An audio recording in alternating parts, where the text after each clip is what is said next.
Welcome to Philosophy 15. I'm Scott Aikin. I'm Robert Talisse. And these are philosophical conversations, unscripted, between two philosophy professors. We're the co-authors of Why We Argue and How We Should, A Guide to Political Disagreement.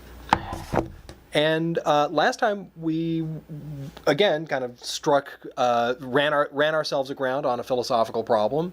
And we're going to have a change of pace today. We're going to talk a little bit about some issues in the profession. So, good.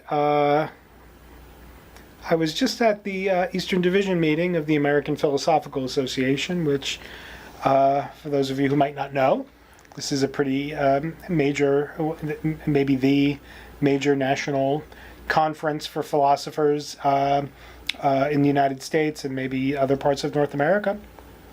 And philosophy conferences, if you've never been to one, are strange events along many metrics, let's say. But one of the really strange features of philosophy conferences, and not only the APA, but I think probably still most philosophy conferences, is that the standard format for a session at these conferences is as follows. A speaker will read a paper to an audience for anywhere from 25 to 30 or 40 minutes. That paper then will be followed by a pre-appointed commentator's reading of her comment on the paper that was read, and that will go for 10 to 20 minutes. Forever. And then, following roughly the first hour, 50 minutes to an hour of of a session, followed by, if you're lucky, 30 minutes of question and answer. Tops. And discussion. Yeah. Now, we'll leave to the side for a moment any of the weirdness regarding the etiquette and norms that ought to govern, but often fail to govern, the Q&A sessions. We'll do that some. That'll be another issue. We'll do that some other time. Yeah. But at the APA, Scott, I went to a bunch of very, very good sessions. I'm not saying that the people who read their papers are, not doing philosophy well, or the papers aren't good. I went to a bunch of sessions, some of which were of the kind I described, where the person read a paper, then a commentator read a comment, and then there was some Q&A. And then there were other sessions that sort of bucked the trend, in which nobody read anything.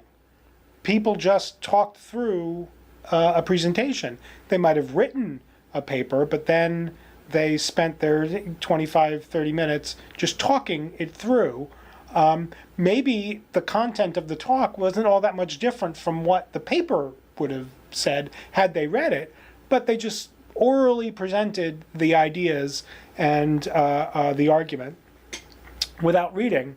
And I have to say that the sessions where the presenter didn't read but talked through the presentation were not only more rewarding as an audience member, at least from my point of view, but I'm going to venture I'm going to say the following thing: fewer weird questions in the Q&A. Better Q&A. Why? Better Q&A. Right. Yeah, why? So let's pause on that and let's just think about why. So if some of the benefits are, so maybe we'll just get out the arguments. Why should you try to talk through? Why should your defaults be on talking things through? And then we'll kind of think about why our defaults, nevertheless, in the profession are on reading the papers. So why should we prefer to talking things through? It looks like the audience feels better in the midst of it. That might explain why, at least in your experience, the Q&A went better, that they were able to follow things better. I think for sure that, like, the first time that that I went to a philosophy conference, I was kind of shocked to see people who were otherwise excellent on their feet, were presumably excellent teachers, and don't read to their classrooms, and whenever you present complex material to your class, you don't have to like get Descartes' first meditation out and like read it out or read your lecture notes to them. You kind of talk it through, and you can, if a question comes up, you can get a little deeper in. That seems like those all seem like excellent reasons why we should be talking our presentations through. Were they using PowerPoints? Were they using handouts? Or sometimes would they not even need a visual aid? Sometimes there were a couple of the sessions had outlines that were provided on handouts or That helps. on PowerPoint, but not all of them. Yeah. So you're right. My understanding, by the way, is that very few other disciplines proceed in this way. Right. Yeah, my wife was an anthropologist, and she came to see me at a philosophy conference, and she was appalled. She was like, first off, and I'm a pretty good reader of papers whenever I first started doing it, and she was like, that was so boring. And I said, no, but you had to listen to the content. She's like, and that's the thing, is that like it feels like you're getting punished in a way for coming to the papers, right? Because even some people can read a paper really well, right? And so we want to give people that. And that might be one reason to do it. The other part is that some people may just have a real problem with stage fright, especially in front of their colleagues. So that may be the big reason why we do it. well, that's an explanation. Well, I mean, yeah. It's not a reason. It's not a reason in the right. It's at the very right. It at least can explain, maybe can reduce some of the sort of the what are you doing element to it. Lots of people in other professions, nevertheless, talk through PowerPoints and talk through, and so it's not that in philosophy we just have it so that. But is it that in philosophy we have to have every bon mot that we have in our papers and read them out loud? You can't remember your own sentences too much. Yeah. I don't know, but so not every instance of reading a paper goes badly, but when it does go badly, one of the things that seems to me to be happening is the person doing the reading is himself not paying attention to what the words are saying. Have you been to these sorts of papers where the person has got a screwy sentence, right, where the sentence is not actually a grammatically correct sentence, and the person reads it out loud as though they're now speaking a different language? They're like, that's messed up English. That's crazy. That doesn't work as a translation of the thoughts that I'm having. And you don't have that whenever you talk it through, right? And they're distracted, you're distracted. Have you ever had the person like have a long like, okay, I got 3 more pages, sigh? Yeah, I've certainly done that in the middle of people's papers. I'm sorry. You're like, you got 3 more pages, you're killing me. So it's a puzzling norm that's developed.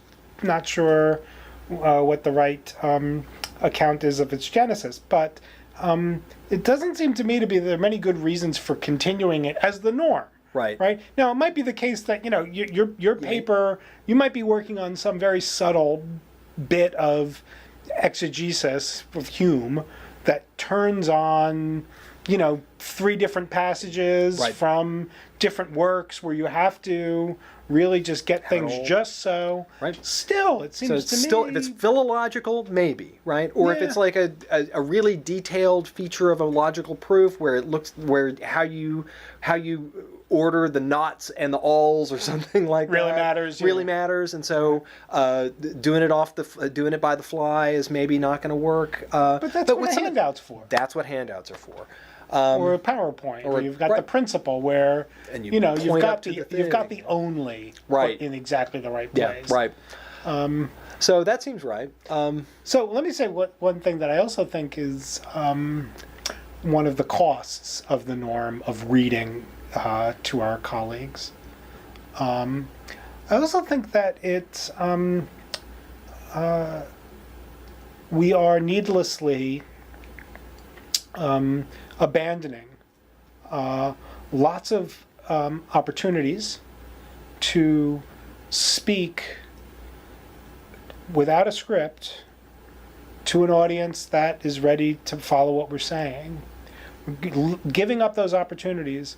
And so when it might be time for us to try to communicate philosophically without a paper in front of us to students, to people on the street, to people over at Thanksgiving dinner. We're more paralyzed than we otherwise should be. We're not getting enough. We're not getting enough sort of practice in just thinking out loud philosophically. And so maybe this is connected to the reason why it's so hard to find a philosopher that a journalist can talk to. Right. Yeah, the journalism of philosophy is pretty terrible. So I agree. I think that part of the question is, what are we doing whenever we go to conferences, right? I mean, so I don't think that you go to a conference to read your paper over again. Right. Right. Do it at You home. do that at home or on the plane too, and hopefully, right? And so, look, you don't go to the conference to read your paper out loud. You go to the conference to make connections with people, to get some feedback on the paper, to hear kind of what folks are thinking about the idea. Right, the idea. It's not about the paper. It's about the ideas behind the paper. And so it seems to me that running it through with somebody, again, the paper should be pretty well developed, and so that means that you should probably practice talking it through. You should have a good handout or a good PowerPoint, something like that.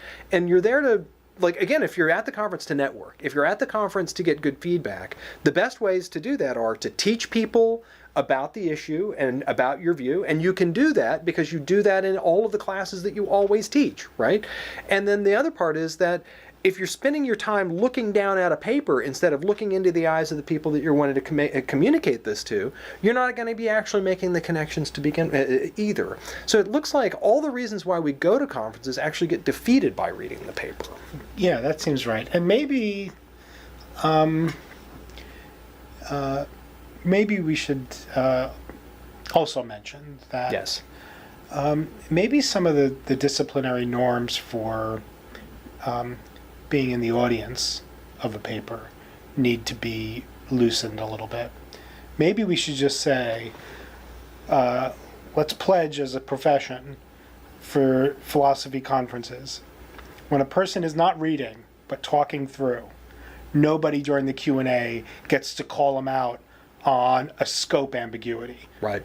Right? Or, you said only if, but clearly it has to be if. You know what I mean? And if you do call them out, just say, hey, could it have been this? Or, right, it doesn't need to be a kind of a gotcha. It can be just a clarification. Right? That's right. Yeah. So I take it that maybe that one of the sort of explanations for the read the paper norm is the kind of gotcha, the tendencies during Q&A for people that try to, you formulated it as a sufficient condition, but it's really just an right. Yeah, so playing defense. Yeah, right? yeah. Philosophizing defensively seems to be the sort of the biggest worry here. So maybe if we relaxed that a little bit, so that Q&A sessions were still philosophically rigorous and serious, but still critical, and right? Critical, still, right? Still can be, we don't have to just say just each person take a turn thanking the guy. Nothing but for verbal his paper. petting. Right. We don't have to do that, but maybe just try to cut as quickly as possible to the heart of the matter and kind of just leave the minutia for the journal article. Yeah. Right. That seems right. Great. Well, Philosophy 15, folks. Thanks for joining. We'll see you next time.